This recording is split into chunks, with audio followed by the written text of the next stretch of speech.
I'm actually very grateful to be from Hunts Point and to grow up with the people I did, because things could have went wrong. So many ways. Things So many went ways. Wrong. It felt like when I was a kid, it felt like everyone. It felt like every kid like was a drug dealer. Like everybody.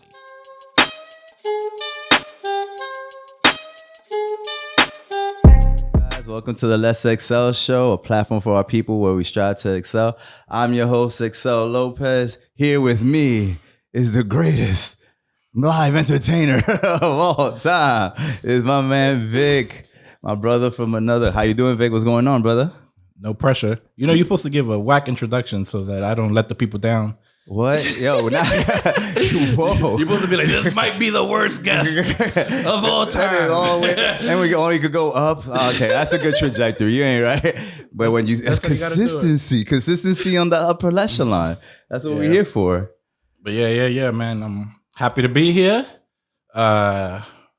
Especially since I known Excel for 30 years. 30 of them fucking years. For 30 years, I had to deal with Excel. Yo, I apologize for anybody that had to deal with me before and currently and in the future. It's been great. I can't wait. I can't wait to see what else is happening. But yeah. Let's do another 30. Aw. I mean, why not? I'm sorry. To the next 30. Another 30. I'm sorry. Cheers to that, man. Yo, man. So how you feeling? Chilling, bro. You know, trying to get in shape. We need that. You got a good tan going. Yeah, but this is an arm tan only. You know what I mean? You got the trucker from driving. You get the little arm. My left arm is darker than my right. You arm. like that? You do the little trucker shit like that? Yo, you know got the hand crazy? I drive with my leg a little bit like higher up, like at an angle. My knee is so dark. One knee, my left knee. Make it make sense, bro. That shit don't make no fucking sense to me. Bro, so it's just a dark ass knee and then white thigh, knee, white calf. Well, yes. God damn, bro. Oh man, I love it. We need that. Pretty much. Yo, man, just balance it out. Go ahead. Just wear a knee pad next time. Just shorts.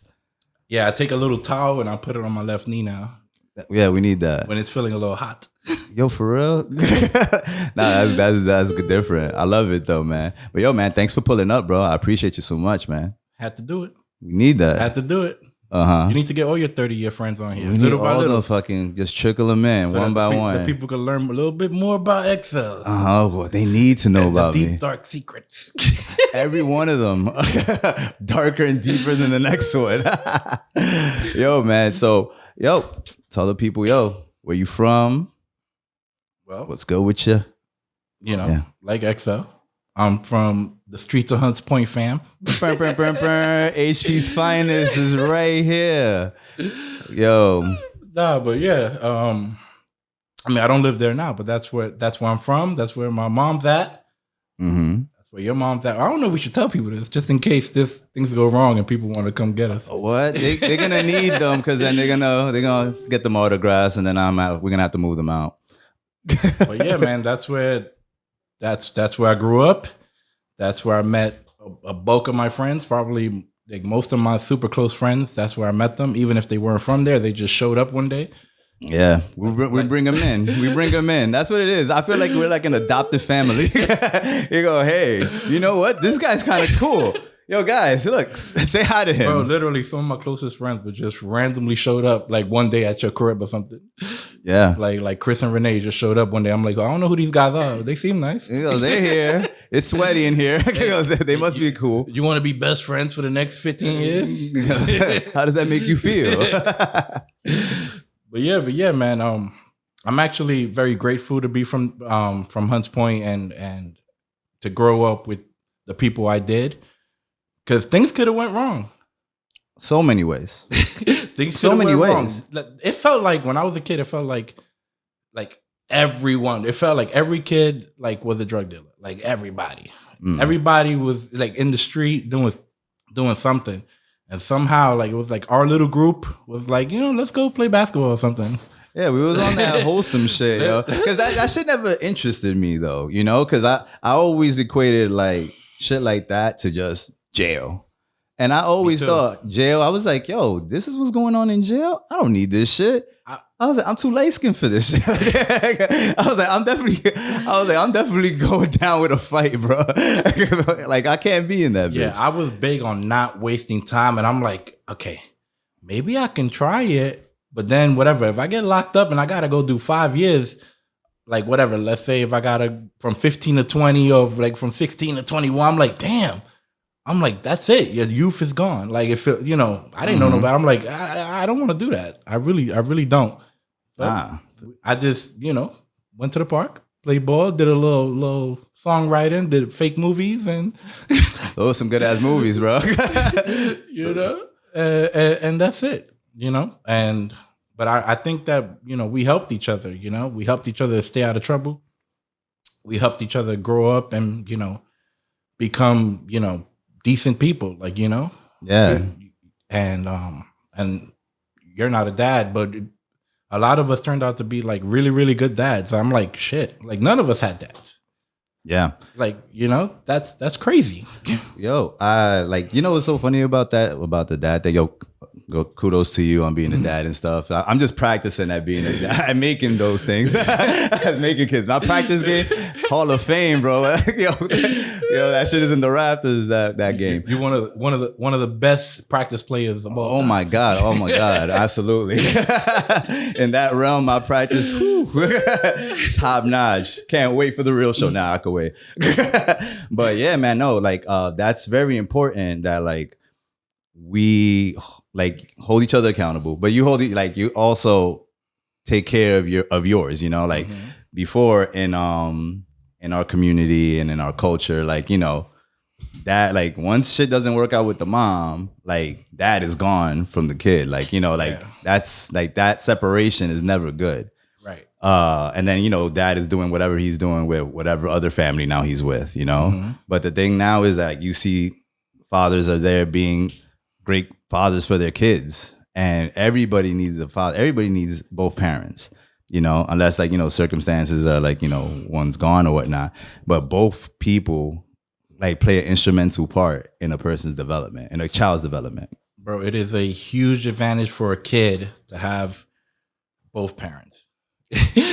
Even if the second parent is a step parent, that's cool too. You need two parents. It's much, you know, obviously I'm separated from my child's mom, but you know, I was like, yeah, like it's all good. We got to do this together. Like, you know, so we have to communicate. We have to get along. You know, we have to make it work, because I'm not going to stop being in my daughter's life no matter what. No matter if we get into like whatever disagreement, I'm like, you're going to have to deal with me. And she has the same attitude. She's like, you're stuck with me. Like, we're going to have to deal with this for the next, whatever, 18 years or whatever it is. Yeah, so I'm big on that. I'm big on being in my daughter's life. You know, making sure she's happy and healthy and trying to do the best that I can, you know? Yeah, it's hard because everybody, like, parenting is different. Everybody's situation is different, like you said. Like, we're talking about, you know, having both parents or like, you know, both roles being involved. Like, I've always I always felt like I was fortunate, like, you know, because, yo, deep shit right here. So, like, my dad passed away when I was 10, you know, you know that already and stuff. So my dad passed away at 10. So we had that void, like, over me and my brothers for a long time. But for myself, I felt like I was fortunate because I had, like, my friend's dad, and he always, like, held me down, always. So I always, like, expressed gratitude to him because he was... And it happened to be we're both Lopez's. So it made sense that we were like fucking Lopez, and he just like, okay, you're my kid's friend. Well, now you're my kid. Now you're my kid's brother. Yeah, bro. Like, you don't know what kind of impact you're having. Like, when I'm around like my friends and like their children, like if I'm hanging out around your child, I'm trying to be that other father figure. Like, you don't know how you're gonna impact this kid. Yeah. Like, you can really make a kid's day. You can make their life. Like, you know, sure. Like, treating that kid nice. you know, like they did for you. I mean, my father. I said I didn't have a father. I had a father. You know, he was in Brooklyn. He worked a lot, and he would look for us. And my father was fun, and I loved my dad, and I liked hanging out with my dad. And once I was old enough to take the train by myself, I would just go see my dad. That's dope. So I was close with my dad, and but you know, when we're really small, you know, when I was 4, 5, 6, I didn't really have my dad, like, you know. Yeah. So you know, but I had we had the older kids in the building. That was important, you know. Yeah. Like Elkie, like what is he, like 5 years, 6 years older than us, and even though he's probably like 14 at the time or whatever, that he would be like, "Yo, come downstairs, listen to music." He put me on the hip hop, and and I've always loved hip hop, and I started like, you know, writing music and making beats and all this stuff. That was a big important part of my life, and it wasn't for Elkie, who was, you know, 5 years older, saying, "Come downstairs, I got to show you this music," and he showed me like Crisscross. You know, cassette like, tapes and shit on a tape. Like how dated we are. He showed me like a Big L tape, and I'm like, my mind is like blown. I'm like, what are they doing? I'm like, what is this? He's like, bro, I'm telling you. Nah, yeah. You know, so you know, those male role models are like so important, like, you know, for a little boy. Yo, for sure. Cause like he's been like a part of like my life, like my friend's dad. Shout out Marcelo. Shout out Chris. They was like in my life since I was 5. So like since kindergarten, I was in class with him. So when we went to a different junior high, you know, he would take me to school every morning. He would take me, like, you know, I'll chill at his job until like we leave to go home. We'll play cards. We'll play like paper football. So all that stuff was just like instrumental stuff that like just kept me on that like straight and narrow, that has somebody like to look up to, that he's just his kindness was just enough, you know? Right. And it was like, I have a funny story about him, right? So, you know, we're talking about old dated shit. And so last year, his in-law, his like son-in-law, his daughter actually threw a party, like a fight party for Canelo. It was a Canelo fight. So we're there like in the backyard chilling and stuff. Emil pulled up. Yo, Emil, shout out my little bro. I love that guy, green-eyed bastard. The only one with mommy's eyes, that son of a bitch. Lucky but anyway, the lucky bastard. So, you know, we and him, we're talking and stuff, like, cause like he's more upstate. You already know that. So, you know, we're talking and like, we're talking like pretty close and stuff. Marcelo goes like, we're like, but like we're just there, just talking like that, because like it's lip, like you're supposed to. Exactly, that's what brothers do. You know, you did that with Phil. Of course, duh. Why not? So we go and we're having a conversation, and I don't know how it looked like it was to Marcelo, but he goes and he pulls up and he's like, "Hey, Excel, yo, you good? Like, yo, y'all good?" And he goes, "Yo, Mil, what's good?" He pulled up to Mil, also like, "What's good? Like, what's happening here?" And I was like, "Y'all about to fight?" Yeah, he was about to fight for my honor. And I was like, "That's a beautiful thing." I was like, "But yo, we're having a good time, I promise." I was like, "No beef." And that's how the MJ LeBron debate was settled. Yeah. He goes, "Do you want to handle beef with him?" I got reinforcements. I got people that go for me. So nah, that shit was crazy. I was like, "Oh, son," but that's what I'm saying. Like that fatherly thought process that he's like, yo, no matter how old I am, he's gonna see me as that dude, like that he's still like taking care of and thinking about me in that sense. So that's what I'm saying. Like that was a beautiful thing. Like even though he didn't have to, obviously I'm a big ass man, but like that just instinct just kicked in for him, you know. See, I'm happy we're here learning about Excel, because I could tell you, I didn't know it was that deep. Nah, man, that shit is like. And I used to be confused because I go to your crib and I see pictures of like Chris in your house, and I'm like, what is going on? Like, why is there? I have no pictures hanging on my wall. Like my mom didn't just put pictures of Steven on my wall. Like that's bad. That's fucked up. So I'm like, so fucked up. I'm like, are they? Shout out to Steve though. Come on. Of course. Shout out to Steve. But there's not a random Steven picture that I gotta explain So, I will go to your crib and I'll see pictures of Chris and I'm like, well, there's no pictures of me on these walls. So I'm like, what's going on? So you felt the way? No, I was just confused. I'm like, what's going on? I was like, I thought y'all were cousins, maybe. I'm like, but you didn't put up the picture. Your mom put up those pictures. Is it like a little, it's like a little thingy, but I know we have the magnets. We have the magnets. We have his magnets on the thing, which was pretty cool that they're giving out little magnets for graduation. I think my mom probably would have had magnets of you guys if she wasn't so intricate with her little details. Like, if it don't match the kitchen, it's not going on the fridge. That's a thing. That's a thing. Yo, man, Hispanic mamas. Let's talk about Hispanic mamas. I got this perfect, like the brown colorway going, the brown and beige, and I could throw a random picture of Excel on the fridge. No, thank you. It's not happening. Damn. Maybe it's the brown and beige. I gotta go. maybe you start with the XO magnet and then trickle on the way work out. around the XO magnet. That's how it works. That's what I tell people all the time. You got to work around XO magnet. That magnetism. That is a thing. I got a friend that he couldn't stand. That he was like, yo, man. Wait, he couldn't stand you, or he literally couldn't stand He couldn't stand either myself or how things are with like I could just be chilling and like minding my own business, and then people pull up to me and be like, hey man, how you doing? I'm like, yo, I'm chilling, bro. How about yourself? Yo, and then all of a sudden we're out here talking like we're best friends. And like that shit happens all the time. And he's more of like he's more introverted and stuff. He's just like with his people, he wants to be with his people. And then like if new people come along, he's like, God damn it, man, why you bringing new people in here? I go, I ain't mean to, man. He goes, I'm just here chilling with you, and it just happens. You can always rely on Exa to bring a stranger to the party. Like, who's this new guy? That happens. Like, who's this new guy?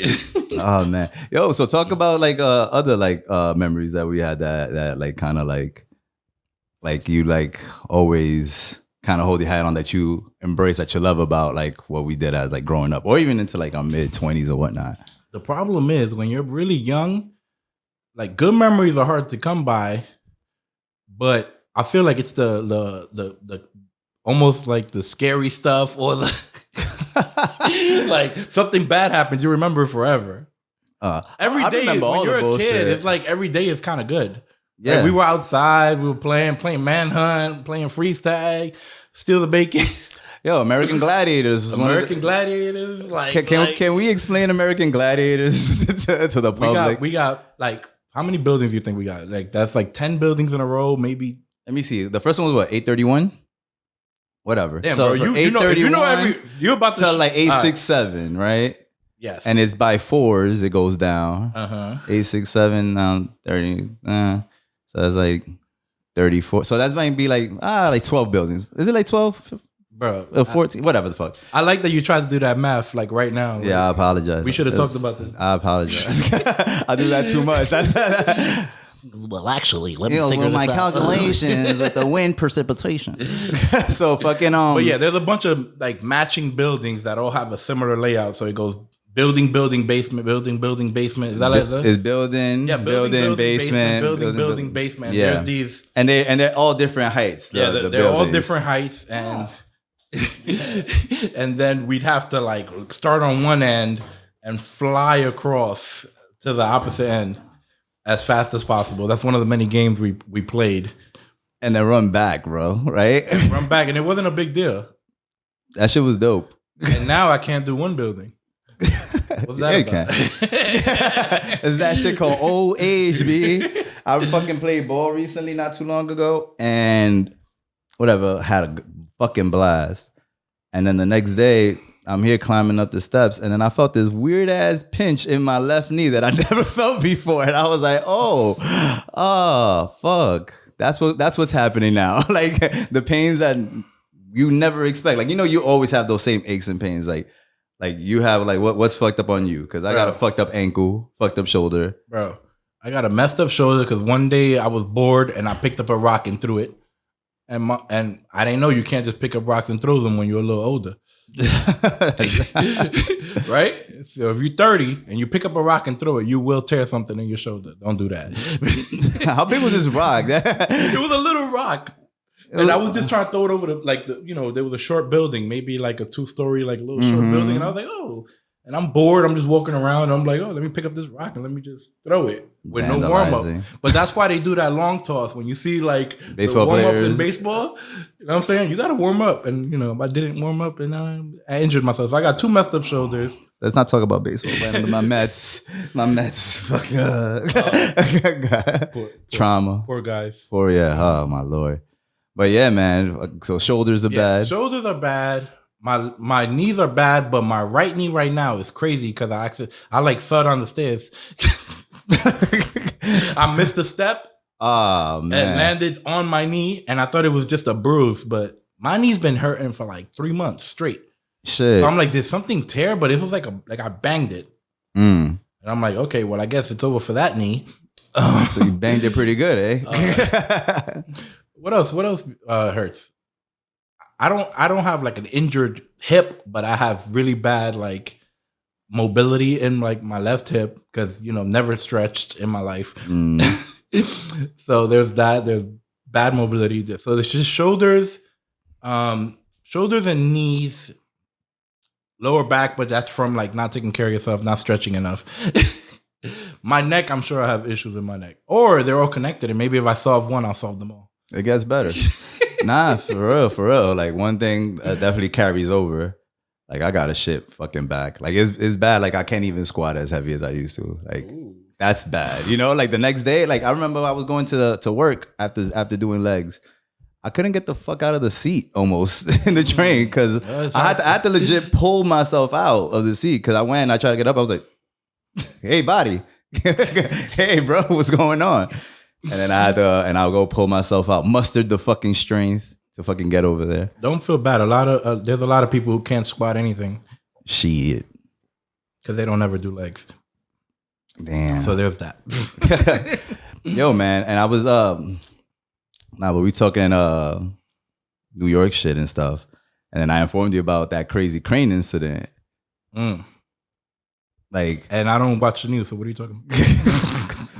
That shit was insane, bro. Like, what are you talking about? Where was it? That shit was in 42nd. Out of all the places in the world for something like that to happen in the most populated area in the city, that's what happened. Right. And you see that shit falling in slow mo. I wish I would have shown you that video, but you go. I don't even know why somebody was recording at that time. Like, you know, that's the thing that's funny about the world, right? Like, why are you walking and recording this crane before anything's happening? Until then things start happening. I'm like, how does that happen? Everyone's recording everything all the time. Big brother. Nah, but yo, they're recording, and then all of a sudden you just see a part of the crane just like legit just so a piece broke off the crane. Hit the side of the building. So bricks are falling, and then the piece of the crane falls to the ground. All the way to the ground. How many people are dead? None, yo. By the grace of God, by that New York energy, being built different. They dust themselves off. Shit, I gotta go to Dwayne Reed. I gotta clock in. The good thing about New York is if one person run, everybody run. Yes. No questions asked, bro. Yo, I that's one of my warning signs. Like if I see somebody running in full speed one way, like that's a trauma trigger. Trauma triggers are real. I was like, I go and I take them side steps, like, what's happening? Bro, that's Cedric shit. We definitely grew up on that. Yeah, man, because you never know. In our streets, shit is wild out here. So shit is wild. I'll never second guess somebody running away from somewhere I'm walking towards. I'll go, I'll figure that shit out. Right. You never go towards the danger. Yeah, that's not like they do in the movies. Yeah, like let me go investigate the danger. No, you run the opposite direction and then you watch the news for how many people died. Yeah, like figure that shit out. Matter of fact, the Citizens app is that helping holding this down now. Citizens app. I don't have that shit. You have that app? I used it, but it's not. I suggest maybe not using it. I don't think it's a good thing to have. You go your whole I've never had any issues my whole life. I've never had anybody run up on me, try to rob me or nothing like that. Thank God, thankfully. Right, yeah. So I go, you know what? Let me get the Citizens. Why now? After all these years, I go, let me see what's happening around me when I've never been caused any harm in my life by outside forces. And now I get this app, and every 3 minutes I'm like, man with gun, man with knife, missing person, bling, bling, bling, bling, bling, bling. Like, I'm like, bro, let me delete this. There's too much crime happening around you. Yo, sometimes you're the one that's doing the crime. You don't even know it. Right. You're like, hey, man, fucking is littering because you missed the garbage can by mistake. And they're out here outing you already. Somebody like recording you like on the Citizens app. Pick that shit up. Pick it up, asshole. Pick it up. The environment. Oh my God, Global man. warming. Nah, for all that shit, everything. But but we don't take care of our streets though as New Yorkers. So that is an issue. Bro, I really hate the pollution in New York. I throw my garbage out, especially if I'm around my child, because she don't play that. That's beautiful. Because she's like, yo, dad, what the fuck? I have nowhere to throw this out. Well, hold on to it. Yeah, well, you're gonna figure it out. You're gonna hold on to it till later. You don't have to throw it. You have to throw it on the floor. Nah, yeah, man. Because when you go from one city to the next, and you see like shit. With me, I think New York's the best place on earth because we met. Like, I met all my people, met all the best people. I feel like, and for people not to take care of the city, like when other people's dreams are to come here. Mm-hmm. And we treat this shit like it ain't shit. Like, that shit don't make no sense to me. Yeah. Like, we take shit for granted. Right. Yeah. And you do it every day. I like, when's the last time you went to the Statue of Liberty or whatever, like one of these landmarks that people come from all around the world to watch, and you're like, I could do it some other day. Like, I'm not, I could do that next year or whatever. It's not a big deal. I could see it any problem. It's like people like save up their money like all year to come here and see what we take for granted. For sure. And they do it right. Because you hear say you speak to tourists and whatnot. They're like, hey, we're going to a Broadway show. We're going to go to this landmark. We're going to go here. We're going to go that. We're going to Central Park. There's a concert here. There's a free thing here. And I'm like, yo, they out here studying up this shit more than we do and shit. Mm-hmm. Like, taking advantage of the shit that we have every fucking day. Yeah, I was forced some years back. There was like this program. Oh, we're going to send the top, whatever. It was like top, I forgot how many people, probably 40 managers in the country. And we're going to send them. And I'm like, oh, and I'm getting excited. I'm like, where are we going? Where are we going? And they go, we're going to send them to New York. And I'm like, pain. I'm already in New York. What are you talking about? But they put us up in a hotel. They was like, well, since you live in New York, you don't got to take the hotel. And I'm like, I'm taking that hotel. Hell yeah. You better. I want that hotel. Take the robe and the pillow. Bro, I was in there acting like I was a king. I was like, for this one day of me having this hotel, even though like everyone's coming to New York and I'm already from New York. But yeah, whatever. They took us sightseeing, and I'm like, oh, I didn't know this was. Wow. He goes, damn, there's some good eats here. They got like one of those bus tours, whatever. They would take you all around Manhattan, whatever, and show you and this building was built here, and it, this person was the owner, and blah, blah, blah, blah, blah. And I'm like, oh, this is also cool and interesting, and I had no clue, and it's been in front of my face the whole time. Nah, yo, you learn so much off of those tours, because like you don't read up on this shit. Like, we don't read up on this shit. We hate our history books. You see the shit that we draw in them? The Sphinx with like a penis out of his forehead and shit. The dollar sign, the three lines on the bottom, and then you go. Yo, WuTang sign. I was big on that, drawing that in books. Yo, let's WuTang talk logo. Let's talk about other things you like to draw in a little bit, because we about to take a quick break on the Let's Excel show. Right back after this. Yo, Vic, you staying for me? Ah, damn. We'll figure it out. You caught me off guard. Yo, what's going on, y'all? If you haven't subscribed to us yet, you're wildin'. If you're listening to us, streaming us, and you still haven't hit follow, you're bugging. Guys, we love you. We appreciate you. All that stuff you do for us, we fuck with you. Thank you. Love. Peace. Let's excel.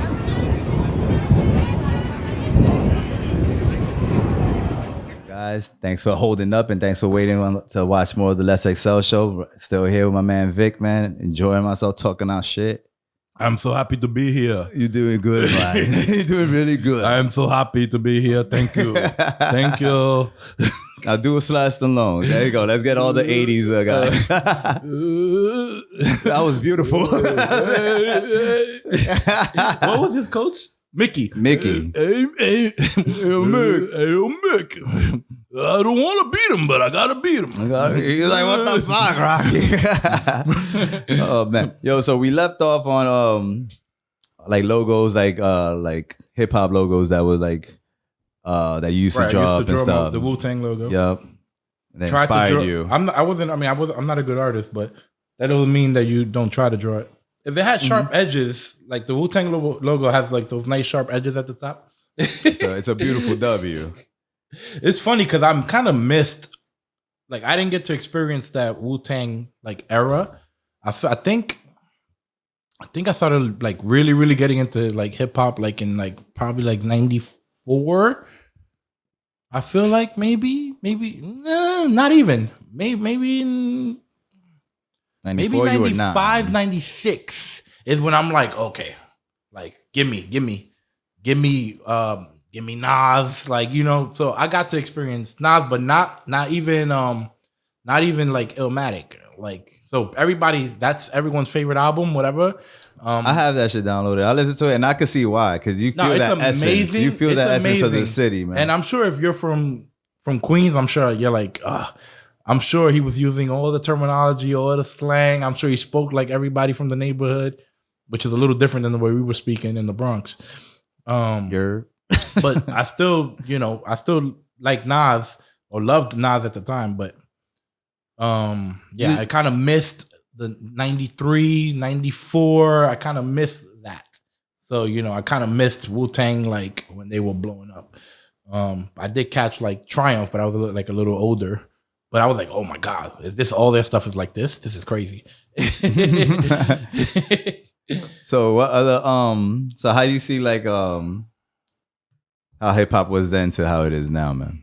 Because like you're like passionate about hip hop. That's one of your main things. Because you used to rap and stuff. Yeah. Vic Blaze, if you ain't know. Vic Blaze, and then it transitioned to Vic Glaze because everybody was glazers. Don't fucking spit shot out here. Everything got changed to glaze. Everybody's something glazed. Something glazed. It's a great word. I'm royalties on that. You're gonna have to trademark, Steve-O. What the hell did you ask me? No, about the hip-hop state, the state of hip-hop. Oh, you know what? I mean, I think if you want to, it's out there. If you want to find the type of hip hop you like, it's out there. Yeah, it's out there. I know people, as you get older, they did it to us. When we were young, they was like, back in my day. That's everyone's favorite quote. Everybody thinks their generation is the best generation. The reality is ours is the best. Everybody does that bullshit. But the reality is, people think there were no shitty rappers in the early 90s. There were plenty of shitty fucking rappers. But you had your favorites. Yes, like the culture, it was like you needed bars. It was like very important. But there were people who had like kind of weird, like Nori. Like Nori had like a weird style. It wasn't like super intricate, but it was fun. And he had a lot of like hits. People will probably think he's whack now. But when I was a kid, I was like these songs are fire. Like Nori, Nori, like that. What? That shit was fire. I love that shit. I thought Nori was a good rapper, but then he says that he's not a good rapper. No. He is. To me, he is. Yeah. But people will probably see him because he wasn't like a Nas where everything was so clean and crispy, like this super precise like flow. He was more like all over the place. Like he was a little bit wild, it felt like. But that was like his style. Mm-hmm. But he still knew what like a good hip hop song was. You could tell because he had a whole bunch. It was like, damn, this guy kind of knows what he's doing. But yeah, I'm not big on like the back in my day. Like I don't like that. I was like, yes, I like that style. But if you like that style, you should be fine with like a J. Cole. You should be fine with like Kendrick, with Griselda. Like those people should give you that little fix. Like, if you don't like the more mumble, if you don't like the banana, they be having the best beats though with the well, they have fun like club beats, and that's important too. Like but we had guys back in the day that also had like more like stuff that was more mainstream, more for dancing. That you probably were like like raising your eyebrow, like, oh, I don't know if I like this, like yeah. But like I liked all the like super hard stuff. And I think about it, I'm like, damn, our parents kind of let us do whatever the hell because How was I listening to this? Because I remember listening to casually too, like, to like DMX, like it's Dark and Hell is Hot, which is the second album. He dropped 2 albums in 98, right? So in 98, I'm 12 or 13. Or, you know, that year that he drops this album, I'm like 13 years old. And I remember going to my boy Damien's house, who passed away. Yeah, I remember Dame, yo. R.I.P. Dame. Yeah, so that was a really close friend of mine, especially though during those times where you're like a teenager or whatever. We might have, you know, when you're really young, like, you know, 7th grade, 8th grade, whatever, like before you go off to high school. But either way, I remember going to his house. No parents there. His mom used to work. And I don't know if I bought it or if he bought it. I don't even know if it was a tape or a CD. I don't even know. Bootleg. Don't incriminate yourself. I don't know I don't know what it was. All I know it's Dark and Hell is Hot. It was great. And we already knew DMX was type nice because he already dropped Get At Me Dog, and the album was fire too. Flesh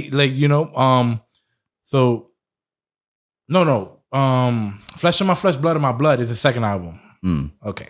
So that's the one we were listening to. And on the album cover, he's covered in blood, which is already like problematic. It's like, why are these kids like buying this album? Like, this is a huge problem. This bloody man. And we popped that damn thing in. I don't know if it was a CD or tape. We either did this or we did this, you know, and we hit play, and bro, we were just there like captivated, like for the 55, 59 minutes, whatever it was, by DMX. And we're like little kids, and he's saying, I got blood on my hands, so there's no remorse. I got blood on my dick because I fucked the corpse. And we're there like, oh! He wildin'. I was like, oh, these are the hardest bars of all time. I was like, Damien, like, go get a beat. We need this. Like, get the pen and pad because we got to start writing right now. That's fire. Yeah, I mean, so if you look for it, there's rappers out there that are giving people like that more, like they're giving you bars, you know, they're being, you know, whatever. If you like super intricate stuff, you can find that. It's not that hard. If you want like hard boom bap beats, you can find it. Also, everything is streaming. Just listen to the old stuff. Yeah.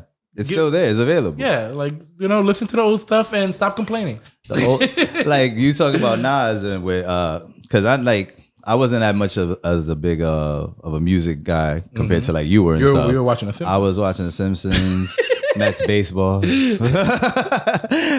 need The Simpsons. Look how they're still going, boy. But yeah, they're still going. It's still awesome as ever. But like I was like, yo, Illmatic is that good of an album? I need to see what's up. So I downloaded it, and then it, like you could feel that connection you feel to the city. You feel that, and it kind of like brings me to this point right now because they brought that New York summer vibe and shit, and like this brings that New York summer vibe as a kid. Like it gets no better than this. Yo, shout out to Cal, man, for holding us down. Yo, I appreciate it. This is like such a great piece, bro. I appreciate you. So like I seen this, and this is way better than any other Super Soaker I ever had in my life. And this reminded me about how you had the beast ass Super Soaker as a kid that had the backpack on it. Like, mind you guys, this shit had 2 fucking hydrogen tanks. Like he's about to fucking fly a jetpack, but he's here to fucking kill us with the fucking crazy Super Soaker. So let's talk about your unfair advantage in life when we were kids. First of all, look, we were poor like the rest of y'all. I don't know how I got that Super Soaker, but I did. It might have been, I have no idea how I got it. Look, every now and then, traumatic money would just show up out of nowhere. Someone got their taxes or something. Mm-hmm. And we'd get something cool. And I got that Super Soaker. And I didn't even remember about it till you mentioned it. Yeah, bro. Because clearly it was a traumatic experience for you. Because I know. I was like, yo, I'm not fighting a fair fight here. You know, I was like, yo. I still had the 2 little pistols. I had the meme, the pew. I had that one. Pew, pew. Like, pow, everybody pow. Gonna die. Pew, pew. And that shit barely even get past his damn table. I'm a close range fighter. I had to hold you like this. to get any Meanwhile, I got respect. 2 feet of water gun with a tank. With a tank. You was like that main boss in every PS1 game. And even when I was a kid, I had that big body, so I could carry extra water. Oh man. I had 7 gallons of water in my tank. That's how you fucking built up your shoulders, That's bro. how- That's how you hear. That's how you That's like how you this get the stuff. big back. You carry 7 gallons of water in your. I don't even. In What your was age that? 10 season in life. Your age. I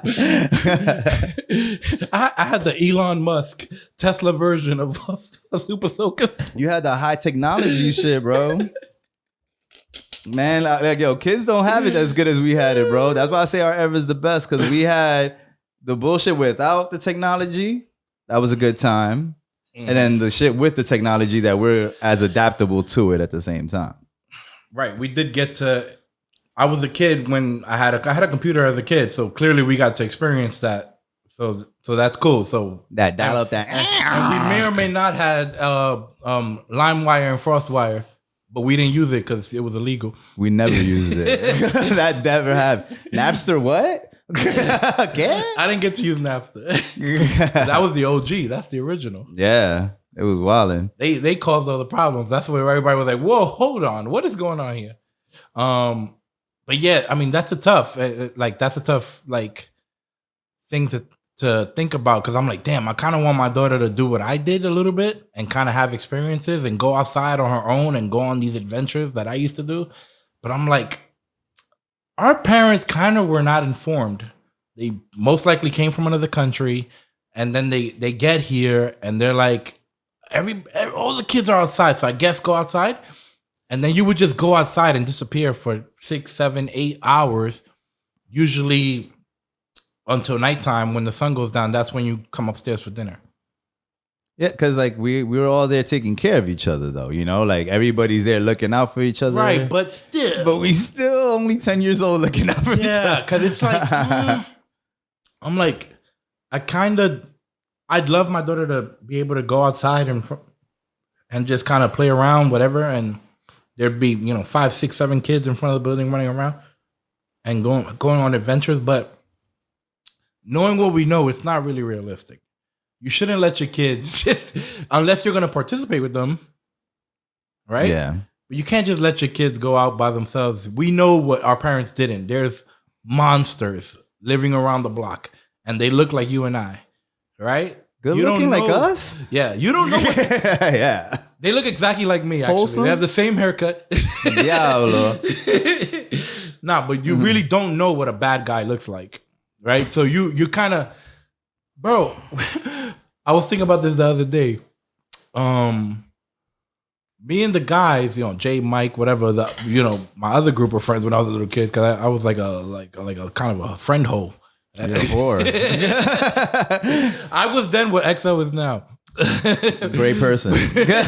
He's not damaged. I'm not damaged. So, and we would go to one of the older guys in the neighborhood named Chino, right? Shout out Who's Chino. a cool guy. He's a great guy. And he's a DJ and a former break dancer, and he trains box. He does all this cool stuff. So he's awesome, but he's much older than us. Mm-hmm. And we were in his crib, and he's like, guys, come over. I'm going to DJ and make hot dogs and burgers. We'll have a good time. And we're all like 12 and 13, and he's like 25. That's problematic. Like, do you really want your kid doing that right now? Unless you're having the conversations with the parents, No, there was no that's what I'm saying. conversation. Like that's what I'm It saying. was Like that's a thing now that has to It's happen. like, shit, Chino, because Chino was a fun guy. So you're like, Chino was good. And you start cutting ass back and forth. And he had the best joke. Yeah. He would say the same joke to everybody. If you had a big nose like me, I have a big nose. So to me, Jay, Don't say. he'd go, that's why your nose looks like an upside down boxing glove. And he'd just walk out. just hit you and just Hit you and like, all right, deuces. I gotta go. But every now and then, yo, Chino, what you gonna go do? I'm gonna go upstairs. I gotta work on my DJ. Now I gotta work on my technique. But I'm gonna make hot dogs and burgers. If y'all wanna pull up, pull up. Mm-hmm. Free hot dogs, free burgers, we coming. and there's like four little kids like hot dogs and burgers. Yes. That's that Peter Pan shit. If he was a serial killer, we'd all be dead. We'd all be dead. Oh man. No asking the parents, no. But of course everyone knew everyone in the neighborhood. So obviously if it was a problem, everybody would be like, don't go to that guy's house. Un poquito raro. It was like, no, don't do it. It's not safe. Oh man, I hear it. Which the older people would give you little warnings, like whatever. Mm-hmm. Or the local drug dealers would always tell me, don't do what I do. I like what you're doing. Like, keep doing what you're doing. Don't do what I do. Which is like, need it. Don't need it. As bad as whatever they were doing, like that's as good as it could get, because they're like they don't want to see you in that type of light, because they know that's not a thing that's for you. At the end of the day, a lot of them were doing it because it's like, what else am I gonna do? Mm-hmm. That was even though it's not necessarily true, but that's what you feel. That's what you feel in that environment. It's like, what else can I do? What else can I do? There's no dads in the neighborhood at the time. You see a few, but it's like, okay. But what you see more of is the guy, this kid that you grew up with, who's a little older than you, 5 years, whatever, 4 years, and you're like, oh shit, he got a car? That's a nice car. Nobody has a car. Nobody in my family has a car. Extended. Mm-hmm. It's like, wait, you got a car? Oh shit. You got a chain? Oh, How'd you do that? Like, how'd you do that? Exactly. But a lot of them guys were not having it with me. They were like, nah, you don't need to do this. It's all good. Don't worry about it. Stay out of trouble. That was never a thing like that was ever approached to me. Nope.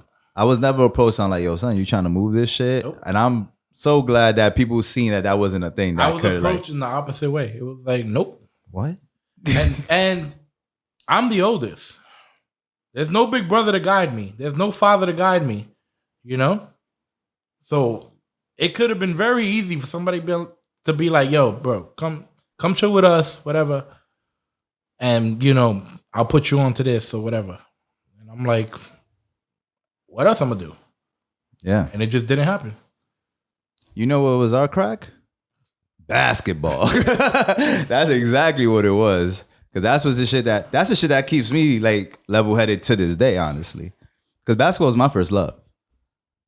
My first love, and that shit never died. My first love was probably hip hop because, like I said, I think it was 96. I'm 11, and I don't know how, but I bought Nas I bought it on tape at Little Kim Hardcore, and maybe that Lost Boys. I forgot what the album was called, but it had that song Renee in it. Damn, that sucks that I forgot what the album was called. But I had those tapes. I was 11. I assure you, at least that Nas and that hardcore Lil Kim, those were 96. I assure you, I had those tapes. Don't know how I got them, but I had them. I had the boombox in the room, and I was so like captivated by Nas that I literally grabbed a pen and paper and was like, I don't know what he's doing, but I got to do it. Right? What grade are you in when you're 11? 5th? Yeah. Yeah, this makes sense. So I don't know when the album came out, but it's 96 sometime. And I'm in 5th grade. I don't know if it's in the summer or whatever. What I do know this. I do know that I take that album and I rewrite every lyric that I can identify. Because you couldn't search it up. Word. So you couldn't search it up. So I take I'm like hitting play, rewind, play, rewind, play, rewind, play, trying to catch these lines. And I'm rewriting all of his stuff. And I did every song. That's how, but I have an obsessive like personality. We all do on some aspect. Whatever makes you passionate, that's the shit that belongs to you. So I'm like, oh, okay. Oh, I see what he did there. I see he extended that bar and then he cut the next one short. So it's still 2 bars, but one is like a bar and a half and one is a half. Mm-hmm. I didn't know you could do that. I thought it was, I went to the store to get some food, whatever. That's what I thought it was. I thought it was like a regular bar, and then the last word rhymes every time. Like whatever. Like, you get what I'm saying? Yeah. That's not what he was doing. That's not what a lot of people do. But when you're 11, you don't really know until you Because you only know about poetry, how it's taught in school. Right, and then not every poet, a haiku is not going to help you in hip hop necessarily. Just a fire though. No motherfuckers is wise with those syllables. They great, but you know what I'm saying? Oh, it actually might help you a little bit because you do got to follow some structure. There's a structure and it's wild. And you could use structure to manipulate words and stuff within a rhyme. But yeah, I wrote everything down, and I'm like, I started like seeing things. I'm like, oh. You was taking shrooms at that age? Yeah. I was on LSD at 11, and I wrote down every Nas lyric. No, but something happened. It was like, I get it. That light goes off in your head, and I got it immediately. That's dope. And so if you're a little kid, if you're 11 or 12 and you want to learn how to rap, that's how I did it. That's what I did. I said, I'm gonna rewrite all the Nas lyrics. So of course my first like 5 raps sounded like Nas. But anyway, there was a talent show in 5th grade that I remember, and it was so I'm like, I'm a little shy in 5th grade. I'm a little shy now. So I'm like, I have this talent. I'm like, I could write these bars now. Nobody knows that. I'm sure nobody else could write these bars in 5th grade. So I'm like, so I tell my boy Louis Mercado, I think. So it might have been 5th or 6th grade, I don't know. But I feel like it was Louis. Because Louis was a little bit more outgoing. Like, he wasn't shy. So I'm like, yo, how about I write the raps? We perform them. If you want to do a dance or whatever, because I was too shy to dance for sure.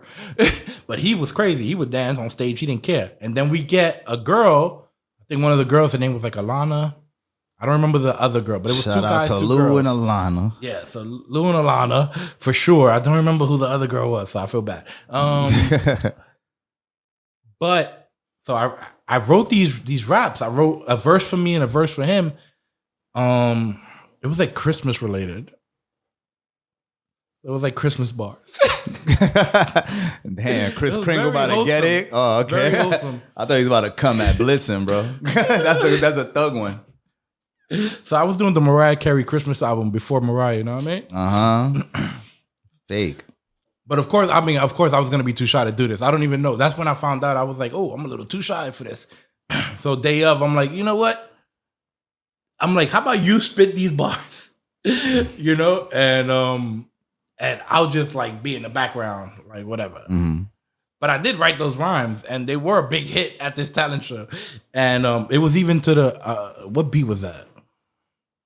I can't remember what beat it was, but it was definitely to a beat. I don't know how we got an instrumental. I think when you bought a tape, if you bought like a single, it had like the instrumental in the back or something.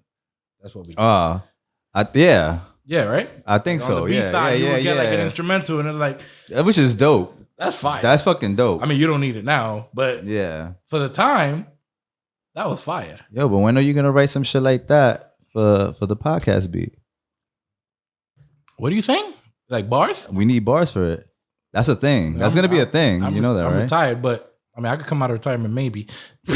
Nah, we need you to write some shit. You and should probably spit get it. somebody who's actually like It's a doing thing it right now. It's gonna be a thing, bro. Watch. But that'd be You should dope get though. 40 random rappers to just jump on it. Exactly you. If it's 40 random rappers, I'll jump on it. You know what I'm saying? Oh, on one time, that should be nuts. It's for the cutoff it's for the cutoff in between takes. Everybody 4 bars. Let's do it. That should be. Or let's do it ourselves, like we used to do when we were kids. Nah, that's what I'm saying. Like when your brother said, "I'm the kid hammerhead." Kill you while you sleeping, while you leave blood on your bed. On your bed. That shit was fire. or Duke on the couch. My man Duke on the couch. Shout out Duke. R.I.P. to Duke. These inside jokes. No one's gonna know what the hell we're talking about. It's Duke all good. McDirty's dog. But yeah, man, the fucking structure of a song is fucking pivotal and stuff. It's like with anything. Like you said, that your obsessive personality. Like I have that obsessive personality with like breaking down basketball and shit. Like I legit look at some shit and I'm like, what is this motherfucker doing with the rock right now? Like I remember our first what was our first hoop when we were kids? Well, very I'm easy. sure you and I might have different first hoops. Okay, I'll tell you. I'm sure you had a mini hoop in your crib all the time. So is that what you're referring to? I'm talking about the garbage can. Okay. But look, those local drug dealers in the neighborhood had a nice ass court back in '91 in Hunts Point. That was the first. And they had it right there on the side, the next building over. You know what I'm saying? If you could get on, yeah, that's where Julio was the god. The guy. My man Julio, shout out to him. That's when people will never believe it. He's WBHP. like this, you know what I'm saying? He's like this little guy on the sideline who's skinny and short, and you're like, I'm gonna cook him and everything. No, you're not. No, you're not. My man Julio's lefty, and he don't miss from the corner. Yeah, so good luck. baseline 15-footer was him. So good luck. He was also like the best linebacker in Hunts Point history. Yo, I clobbered him one time, man. When he caught a touchdown one time in '74. Way late hit. Way late. I was like, you was playing dirty, or was I played like a fucking asshole that moment.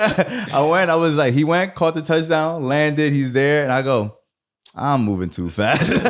Boom. I need something to stop me. How about your body? How about your body into the ground? But yeah, man, fucking basketball is that shit that like to this day, that shit keeps me grounded, keeps me level-headed. I went and I played ball with some kids, some dudes recently, and they thought I was younger than them because like how I look and stuff. Like they were like 29 and stuff. And I go, oh nah, yo, I'm 37. They said, oh nah, oh so you old school now? You the old head. He's 29. They said, oh, yo, my man, yo, old school. He goes, damn, this dude's doing these fucking this footwork is kind of crazy right now. I go, motherfucker was like, we were playing a 21. And it was a guy 6'6" and 6'4". So I'm here just like trying to go, step through, layup. He's like, he's a sneaky motherfucker. Oh, so they weren't that good is what you're saying. Nah, they were fucking, this motherfucker was.